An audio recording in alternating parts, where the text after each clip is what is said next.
Kabnur news वार्तामध्ये आपल्या सर्वांचं स्वागत आहे।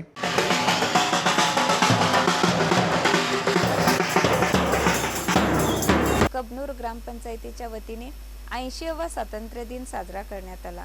केंद्रीय मराठी शाळा कबनूर व कन्या शाळेतील विद्यार्थी व शिक्षक शाळेपासून स्वातंत्र्य फेरीने कबनूर ग्रामपंचायत समोर पटांगणात आले।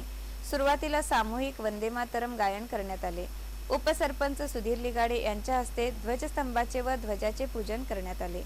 जिल्हा परिषद सदस्य कुमार कांबळे यांच्या हस्ते डॉक्टर बाबासाहेब आंबेडकर व संविधानाच्या प्रतिमेस पुष्पहार अर्पण करून पूजन करण्यात आले।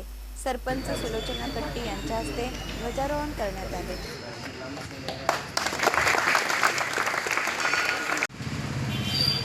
दो हाथ नीचे एक साथ। त्यानंतर राष्ट्रगीत, राज्यगीत, ध्वजगीताचे सामूहिक गायन करण्यात आले।